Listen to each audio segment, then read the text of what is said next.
여러분 안녕하십니까? 경제현장 오늘 시작합니다. 한미약품과 OCI의 그룹 통합을 둘러싼 한미약품 오너 일가 간 분쟁이 격화되는 양상입니다. 한미약품과 OCI의 통합을 추진하는 모녀대, 이를 반대하고 나선 형제의 대립이 경영권 프리미엄 논란으로 번지면서 거칠어지고 있는데요. 문제는 이제부터입니다. 바로 오늘이 형제가 그룹 통합을 막기 위해 한미사이언스를 상대로 낸 신주 발행 금지 가처분 신청 신문기일이죠.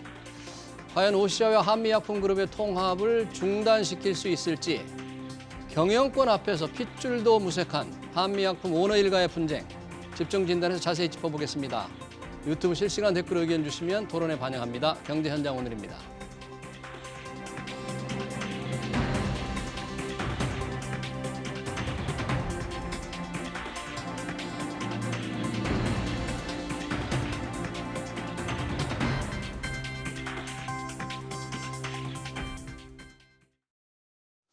네, 한미약품과 OCI 홀딩스의 그룹 통합 앞두고 벌어지고 있는 한미약품의 경영권 분쟁 토론하기 위해서 두 분 모셨습니다. 윤동열 건국대 경영과 교수, 박우경 유한타증권 영업부 부장 나오셨습니다. 두 분 어서 오십시오. 네, 안녕하십니까. 자, 기업 M&A를 둘러싼 분쟁, 가족 간에 늘 벌어지는데 또 벌어졌습니다. 한미약품, OCI와 그룹 통합으로 지금 진행이 되는 와중에 한미약품그룹의 경영권 분쟁이 벌어졌는데, 우선 시청자들을 위해서 한미약품과 OCI의 어떤 그룹 간의 통합, 성격이 좀 다른 그룹인데 어떻게 우선 추진됐는지 윤동열 교수님 좀 간략하게 설명 좀 부탁합니다. 사실은 OCI 그룹 같은 경우는 우리가 봤을 때 태양광 소재라든지 태양광 발전이라든지 그리고 최근에 또 부광약품을 인수했습니다. 부광약품. 예. 네. 비록 2년간 좀 적자 현상을 이루긴 했지만 예. 이런 부분에 바이오까지 이제 확대하고 있는 상황이었고요. 그리고 아시겠지만 한미약품 그룹 같은 경우는 뭐 한미 사이언스도 가지고 있고요. 예. 한미 뭐 제약 관련된 부분도 가지고 있고 뭐 다양한 이런 이제 바이오 분야의 사업에 대해서 좀 집중하고 있었던 기업이라고 볼 수가 있겠죠. 예. 최근에 이제 미국이라든지 뭐 일본이라든지 유럽에서도 이와 같은 이중 간의 결합은 있었는데 최근 들어갖고 이와 같은 바이오 산업에 대한 부분에 있어서 이 뭐 M&A 같은 경우가 상당히 많이 확대되고 있는 상황이라고 볼 수가 있겠죠. 바이오 분야에서 예. 성격이 다르지만 그렇죠. 그런 바이오 산업을 더 키우기 위한 예. 네, M&A 그 그룹 통합으로 본다. 박우경 부장님, 보통 이게 어느 한 회사가 같은 회사끼리 합병하는 거 아니고 그룹 통합이라고 하니까 조금 우리 시청자들이 조금 이해가 좀 쉽지가 않은데 네. 어떻게 하는 거예요? 그룹 통합. 간단하게 얘기하면은 이제 OCI가 한미사이언스의 대주주 역할을 하고요. OCI가 한미사이언스의 대주주. 그다음에 OCI 홀딩스의 대주주가 예. 그 한미약품의 그 역할을 하고 있죠. 한미약품의 임지연 이제 대표가 아마 이제 지분 확보를 해가지고 예. 그 역할을 할 걸로 좀 보여주고 있는데 임주연이라고 하면은 장녀 큰 따님이 예. 따님이 이제 그 역할을 할 걸로 보고 있는데 지분상으로는 단일 지분상으로는 그런 모양새로 갈 걸로 좀 보여주고 있고 예. 우선 요거를 한번 말씀드려 볼게요. 우선 지분 이제 1월 12일 장 마감 후에 이제 한미사이언스와 이제 OCI 홀딩스 간에 이제 주식 양도 및 제3자 배정 유상증자를 공시를 했는데 예. 이제 세 가지를 하기로 했습니다. 첫 번째는 구주를 양도하고 구주를 양도하고. 구주 양도라는 게 이제 송영숙 외에 이제 한미사이언스 주식 그 약 740만 주를 OCI 홀딩스의 주당 37,300원에 양도하기로 했습니다. 송영숙 회장은 한미약품을 창업한 고 임성기 배우자. 회장의 배우자죠. 배우자랑 이제 임주연 한미약품 대표와 그런 그 대표와 함께 주식을 740만 주를 우선 약 9.7%를 양도하고 OCI 홀딩스 쪽에 양도를 하고 이제 신주 배정 이번에 가처분 신청 단 신주 배정에 대해서는 제3자 배정을 유상증자를 OCI 홀딩스가 주당 또 37,300원에 발행을 하기로 했습니다. 네. 근데 마지막으로 이제 지분 교환인데 네. 이 지분 교환은 송영숙하고 이제 임주연의 이제 한미사이언스 주식 약 670만 주, 약 8.9%를 예. 주당 이제 37,300원의 OCI 홀딩스에 양도하고 이와 동시에 앞서서 말씀드렸던 OCI 홀딩스 현물 출자하는 방식으로 자사 신주를 229만 네. 주를 또 발행하기로 했어요. 그래서 일정 부분은 지분을 교환하고 일정 지분 부분에 교환, 있던 주식을 좀 신주 발행, 매각하고 모자란 거는 신주로 발행해가지고 OCI 홀딩스가 돌아옵니다. 네. 그래서 모양새를 보면은 한미약품 한미사이언스 그룹, OCI 홀딩스 그룹이고 네. 나중에는 이제 통합지주로 통합지주. 가고 각 경영 체계는 기존에 맡았던 어. 대표이사들이 할 예정이다. 아, 그러니까 예. 하나의 그룹이 되는 것 같지만 원래 있던 한미약품과 OCID 양쪽이 또 독립적인 경영도 하면서 네. 그룹은 통합하면서 상당히 이 재계의 이례적인 결합인데 좀 긍정적인 시너지 효과를 좀 기대할 수 있다고 우리가 볼 수 있습니까? 사실은 이제 이런 측면이 있겠죠. OCI 그룹 같은 경우는 여러 분야에 있어서 좀 추진했던 부분의 하나가 사실은 이우현 회장 같은 경우가 바이오 OCI 분야라든지 홀딩스 이원 회장. 맞습니다. 네. 이우현 회장 같은 경우는 바이오 쪽에 굉장히 관심이 많았습니다. 그래서 좀 적자 상태로 있지만 후광약품을 2022년도에 실제 인수를 했고요. 예.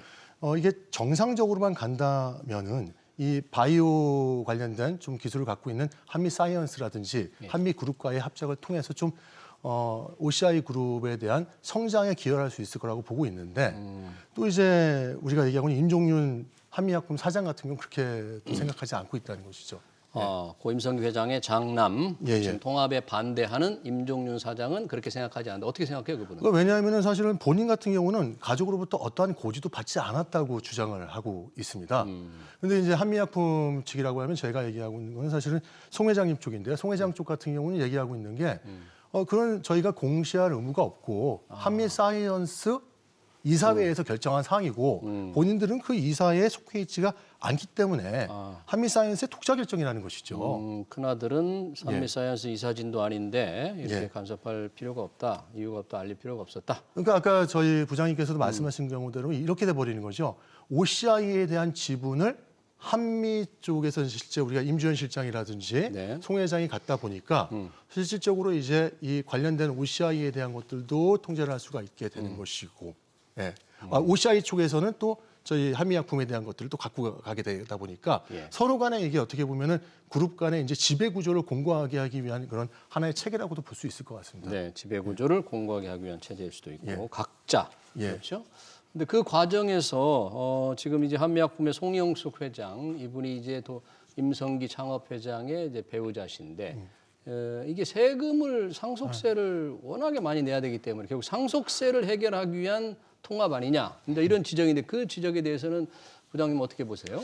이제 삼남매가 한미사이언스 지분 약 34%를 받았는데 네. 이 상속세가 약 5,400억으로 알려졌습니다. 5,400억. 근데 어마어마하죠. 근데 네. 3년 동안 세금을 납부했는데 아직 약 2천억 가량이 남았다고 합니다. 근데 이게 돈을 갚을 능력이 없죠. 사실 지분을 받은 거기 때문에. 예. 그러니까 이번에 이제 지분 딜을 해가지고 수합을 해가지고 이제 세금을 일정 부분은 상속세를 좀 마련하기 내고 위해서 예, 예. 내고 나머지는 이제 전반적인 아무래도 제약회사들은 예. 돈이 자금이 많이 필요하고 사실 OCI 같은 경우도 제약바이오에 앞서서 교수님도 말씀하셨지만 부강약품 인수 이후에는 바이오 산업에 진출하라는 게 좀 진심처럼 보입니다.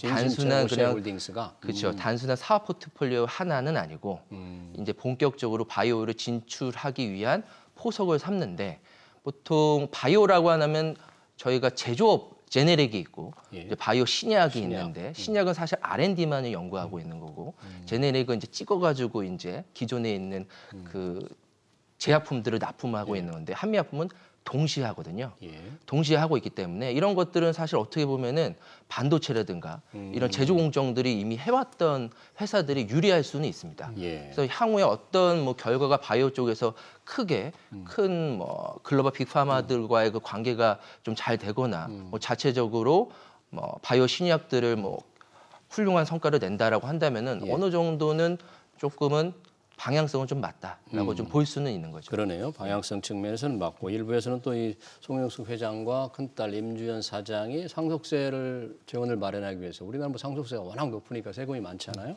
그 세금을 내기 위해서 지금 지분을 입법할 수밖에 없는 상황. 그래서 그룹 통합이 추진됐다는데 그런데 모양새는 그렇게 진행되고 있는데 갑자기 지금 한미약품에서 경영권 분쟁이 발생을 했잖아요. 한미약품 그룹 네, 그렇죠. 내에서 이 경영권 분쟁은 왜 발생한 거예요?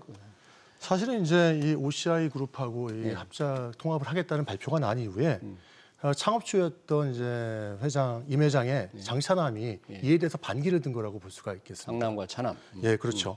사실 이를 통해서 아마도 다음 달 주주총회 때 실질적으로 이런 초대결로 불거질 거라고 보고 있습니다. 아까도 말씀드렸지만 임종윤 한미약품 사장하고 예. 차남 이제 임종은 뭐 한미 정밀화학 대표 같은 경우는요. 네. 본인들이 이제 직접 이 대표직에도 복귀를 하고 실질적으로 한미 그룹 측에서도 이에 대한 것들을 법과 절차에 따라서 대응하겠다고 지금 진행돼 있는 상태입니다. 예.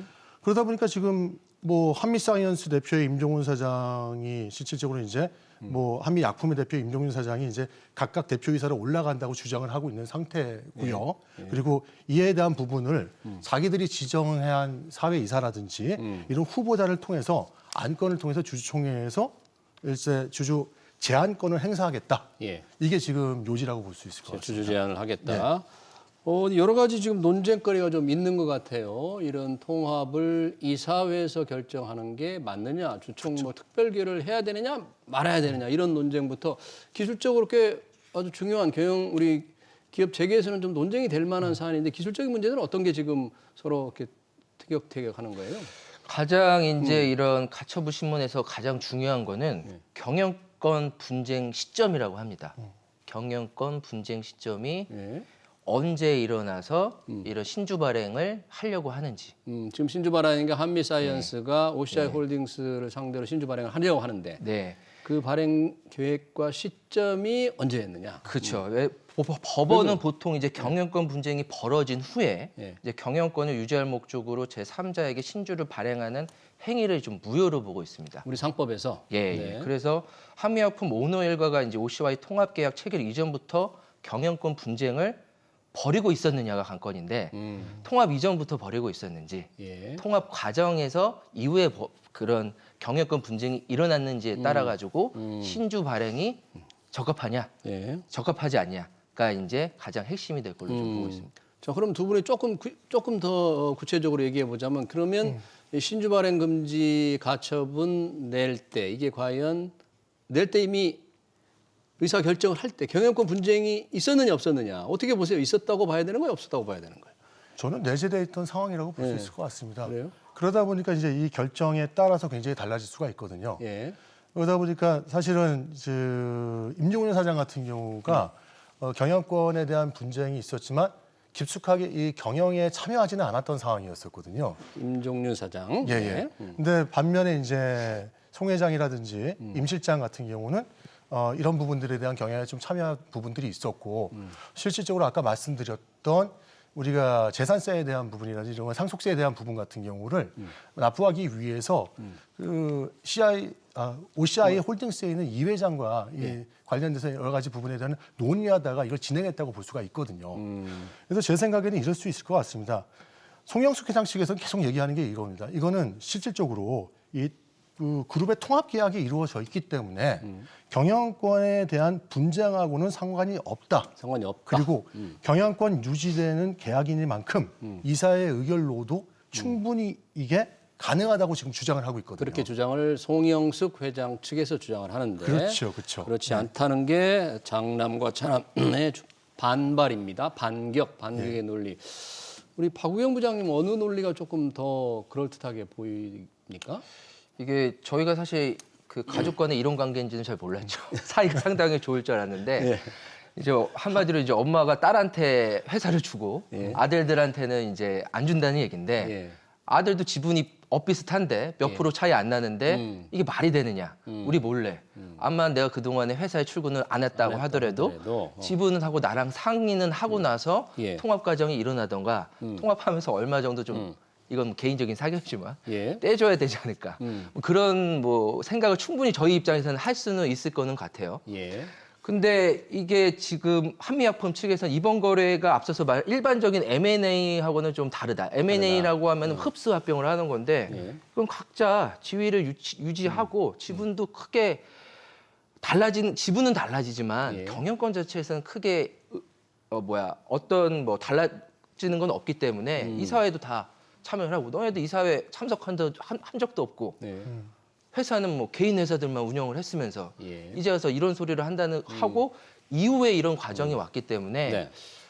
글쎄요. 저는 그냥 저희 일반적인 정서상으로는 경영권 분쟁이 예전부터 있었던 것 같은데 있었던 것 같아요. 그냥 뉴스로 봐서는 법적으로는 이후에 또. 나타난 걸로 저는 보여지고 아, 있습니다. 그래요? 그러니까 오늘이 이런 한미사이언스 신주 발행 금지 가처분 신청 신문 기일인데 네. 그러면 오늘 바로 이게 바로 결정이 날 수 있는 겁니까? 어떻게 좀 예상을들 하고 있어요? 사실은 바로 나기는 좀 쉽지 않을 거라는 생각도 들고 있고요. 만약에 바로 난다면 이제 이 결정에 의해서 여러 가지 상황이 많이 변동이 될 수 있을 것 같습니다.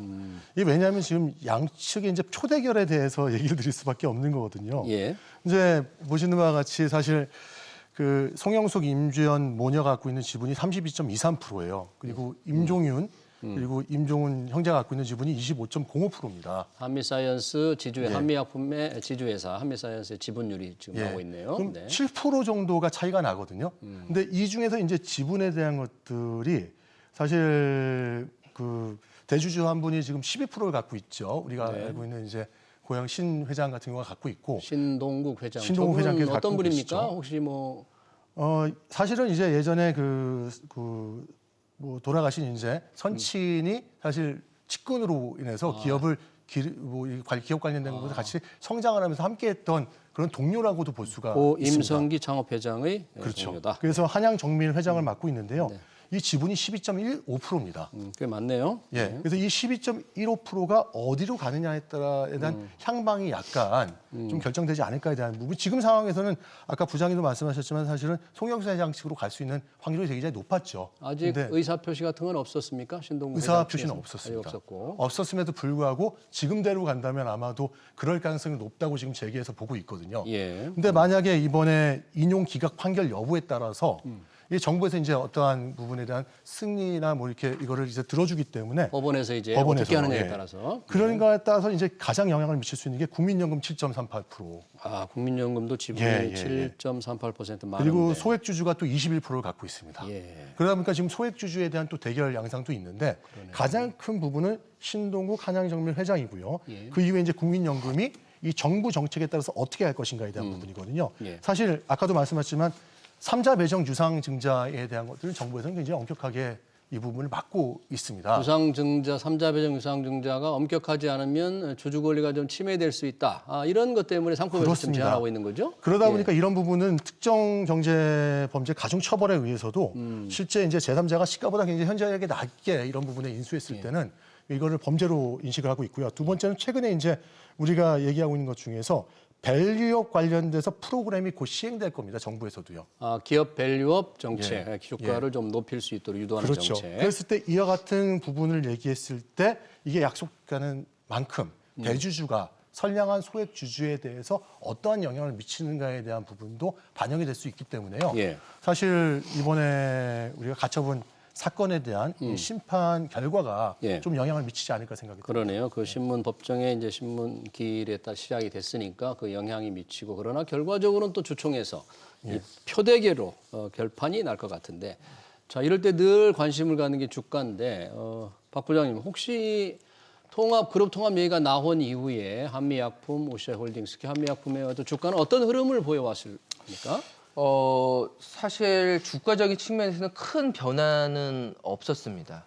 보통 이런 M&A라든가 이제 경영권 분쟁이 일어나면은 예. 주가가 큰 폭으로 빠지거나 큰 폭으로 상승하는 경우들이 있는데 예. 일시적으로 이제 그런 임종훈 형제가 이제 경영권 분쟁에 대해서 제기하고 나서는 한미사이언스가 주가가 한 일주일 정도는 급등했다가 다시 원래 자리로 다시 다 내려왔습니다. 아, 원래 자리에 내려왔다는 것은 이 분쟁이 좀 격화되기 어렵다 이렇게 봤나요, 시장에? 그렇죠. 격화가 되려면은 우군이 있어야 되는데 우군이라든가 형제들의 우군. 그렇죠. 같은 편 국민연금이라든가 소액주주라든가 아까 신회장 같은 네. 그런 우군들이 있어야 되는데 어디에서든 사모펀드라든가 저희가 그런 뉴스 언론을 통해서 나온 거는 아직까지는 없습니다. 아, 그래요? 그리고 두 번째는 아니면 본인이 지분을 확보할 수 있는 능력이 돼야 되는데 돈이 있느냐? 그렇죠. 돈이 있느냐 하는데 없어요?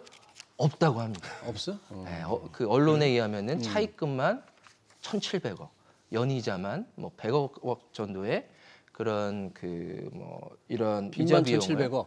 예, 상속세도 더 내야 되는데 빚도 그렇죠. 많고. 뭐 이런 개인적인 예. 어느 정도 이런 그 주식담보, 금융권 차입금이 좀 있다라고 좀 언론에서는 상당 부분 있다라고 좀 밝혀졌기 때문에 예. 아마 개인적으로 추가 지분을 확보하기에는 조금은 어렵기 때문에 아마 뭐 한미사이언스 정기 주총에서 예. 오너 간의 그런 표싸움, 근데 충분히 뭐 사실 임종훈 형제한테 불리하지는 않을 수도 있을 것 같아요. 일반적으로는 예. 저희가 이제 합병을 한다라고 하면 같은 업종을 합병을 해야 보통 이제 그렇죠. 시너지를 시너지가 난다는 얻는다라고 거죠. 예. 이제 저희가 일반적으로는 다 예. 알고 있기 때문에 소액주주들이 어떤 의사 표시를 하거나 아. 국민연금이 생각했을 때 이게 과연 사업의 시너지가 있는 합병인지에 대한 것에 따라 가지고 경영권 분쟁이 격화될 수도 있고 예. 좀 잠잠해질 수도 있고 그런 양날의 그러네요. 그럼 보니까 그러면 지금 국민연금 7.38%를 갖고 있는 국민연금과 20%가 넘는 소액주주들이 어떻게 움직이느냐에 따라서 한미사이언스 주가도 조금 변화가 생길 수도 있다고 봐야 되겠죠. 생길 수 만약 있죠. 그렇다면. 당연히 생길 수 있겠죠. 예. 예. 어떤 진행 양상에 따라서는 그렇죠. 예. 지금 이거 신문의 결과도 따라서 예, 맞습니다. 당장은 변화가 없는데 야, 그럼 이제 이 지분 그 주총이 지금 3월 곧 다가오는 예, 거죠? 곧 다가오죠. 예, 예. 얼마 남지 않았습니다. 예상들은 지금 어떻게 하고 있나요? 그럼? 뭐 예상 같은 경우는 저 아까 부장님 말씀하셨지만 지금 사실 예측하기는 어려운 상황이었는데 초기에는 그렇게 생각을 했었습니다. 이게 자연스럽게 지금 송 회장이라든지 임주현 실장 쪽에서 승리할 거라는 예측도 하고 있었거든요. 예. 근데 최근 들어갖고 이 관련된 이종 산업 간의 이제 통합 성공 사례에 대한 부분들을 자꾸 얘기를 하고 있는데 그런 게 좀 많이 있어요? 전혀 사실은 다른 이제 업종 간의 통합 성공? 있는데 국내에서는 그렇게 보기는 좀 드문 상태고요. 국내에서는 예, 그렇지만 이제 뭐 저희 아무래도 이런 보도 자료들 같은 경우도 실제 한미 사이언스나 이쪽에서 냈거나 OCI 쪽에서 이제 낸 거라고 볼 수 있는데 예. 이호연 시장 같은 경우는 계속 그걸 강조하고 있어요. 올해 어떤 신년 걸요? 사업도 시작해갖고 시대가 변화서 혁신이 필요하고 우리 기업 같은 경우는 석유화학에서 제약 바이오 회사로 이제 변모를 하겠다는 얘기를 취지를 계속 얘기하고 있는 상황. OCI 홀딩스 이원 회장이 그렇죠. 예. 그러면서 이제 사례를 드는 것이 뭐 바이엘이라고 독일 제약회사 있지 않습니까? 바이엘. 바이엘 같은 경우도 실제 석유화학 기업으로 출발을 했습니다.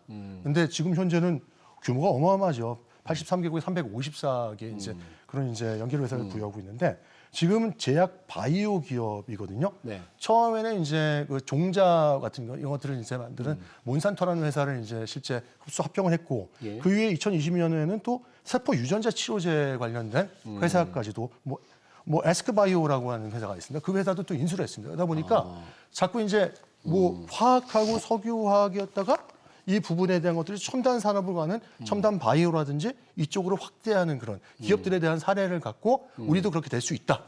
이런 식에서 홍보라는 이런 것들을 강조하고 있고요. 예. 또 일본 기업 중에서도 이런 변신을 깨하려는 기업들이 많이 있었습니다. 그래요? 뭐 아사히 카세이라는 기업들도 있는데요.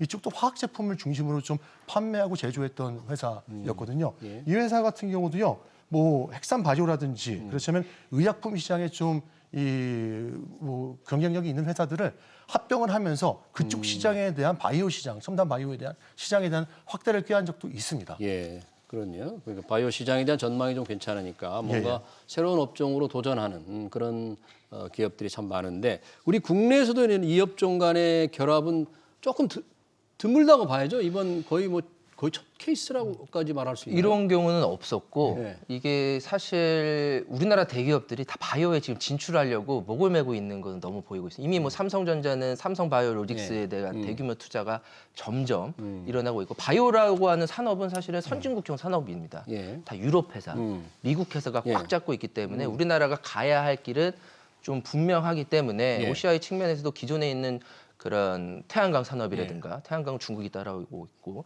반도체라든가 2차 전지 소재 사업도 녹록치는 않아 보이고 있기 때문에 새로운 신산업으로 바이오 먹거리를 좀 잡고 있는데 국내에서는 오리온도 최근에 바이오에 상당히 적극적으로 좀 뛰어들고 있기 때문에 오리온. 네. 아무래도 뭐 OCI까지 이런 그 한미약품에 대한 그 합병을 통한 새로운 진출은 더욱더 좀 파일을 좀 커갖고 있어서 저는 바이오 업계한테는 뭐 긍정적이라고 좀 보여주고 있어요. 아무래도 예. 바이오는 가장 중요한 게 네. 자금입니다. 돈이 돈이 많이 필요하기 때문에. 하나만 더 말씀드리면 사실 이제 최근에 M&A들도 많이 이루어졌잖아요. 2019년 후반부터 2020년 초반 같은 경우가. 예. 근데 M&A 67%, 70% 정도가 대부분이 이 M&A가 바이오 업계에서 이루어지고 있습니다. 전체 M&A의 한 70% 가까이가 그래요? 그 정도가 바이오에서 이루어지고 있습니다. 이게 왜 그러냐면 바이오 이제 화학이라는 석유화학 같은 경우가 굉장히 고령화된 산업이거든요. 제조업 중에 장치 산업에서도요. 그래서 이걸